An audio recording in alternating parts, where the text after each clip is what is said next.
rise today to speak on the government's infrastructure program and its place in the Territory's budget. Infrastructure is a significant part of our expenditure and it is central to how we deliver services to the Canberra community. The Chief Minister has stated that at its heart, the infrastructure program provides the facilities our community relies on, whether that's schools, hospitals, police stations or community spaces. The scale of investment is substantial, nearly $1.5 billion in 24-25, over $1.4 billion in 25-26 and nearly $1.7 billion in 26-27. But, Mr Speaker, we must be honest about how this is funded. While there are different ways to pay for infrastructure, fundamentally it comes down to borrowings.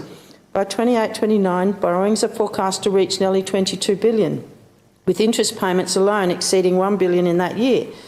That is 26% of the government's own source revenue, money that could otherwise be spent on infrastructure to deliver services such as social housing, health, education and police infrastructure. I welcome the new bridge over the Molonglo River at Coppins Crossing. However, as a new district, Molonglo still needs significant investment in its town centre, a new college, a police station and improved road access. These projects must be on the pipeline, not relegated to the never-never. Mr Speaker, we all have different priorities. In Woden and Western Creek, the need for community infrastructure is an ongoing issue that is never addressed. We are never prioritised on the pipeline. It is important for our community to have local places to meet. This is good for our physical and mental health and social connection, especially with the arrival of 6,500 new CIT students in Woden. Infrastructure is expensive, so we must ensure we put the right infrastructure in the right place. Every decision matters, given the impact on the budget and the opportunity cost of those rising interest payments. While we would have liked to host the new University of New South Wales campus in the south, it went to the Reed site. Still, we are very pleased to have the CIT in Woden running the courses that were at Reed CIT. This is a terrific outcome for the south, though I do wish we had more parking. And let us not forget our pool history. In 2005, the owner of the privately owned 50-metre Oasis pool in Deakin told a standing committee that he wanted to keep the pool open, but could not make it commercially viable. The pool closed in 2009. In 2007, the former Planning Minister, Mr Andrew Barr, introduced a variation to the Territory Plan to rezone most of Woden's recreation precinct to commercial land. The Woden Valley Community Council raised concerns about losing community facilities, but Minister Barr's response was that only higher level facilities like the pool and oval were protected. The next year, the Minister sold the Phillip Pool for 99 years. And in 2022, the government approved a change to the draft Territory Plan, so we no longer have a 50-metre pool or ice rink, going back on previous policy.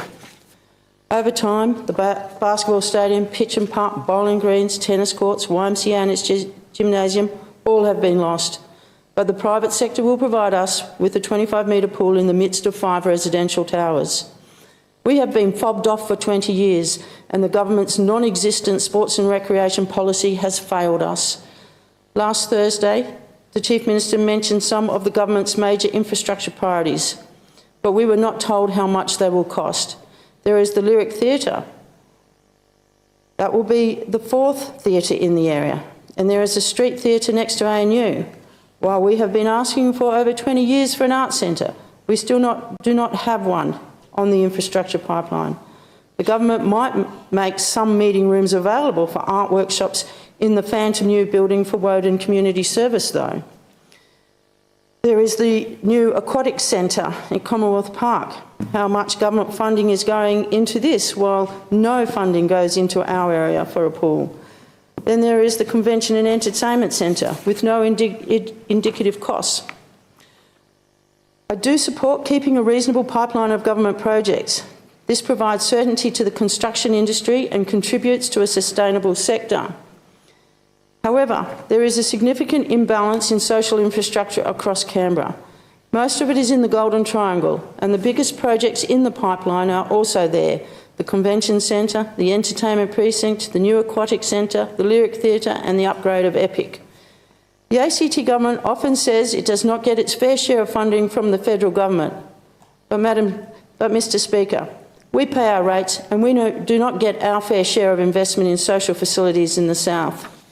The government will say they invest in the Canberra Hospital and light rail, but these are not places we go to meet. The infrastructure pipeline should be fairer. While I support investment in infrastructure, I cannot support this part of the budget as it stands. We need a fairer, more balanced approach, one that invests in all our communities. We need to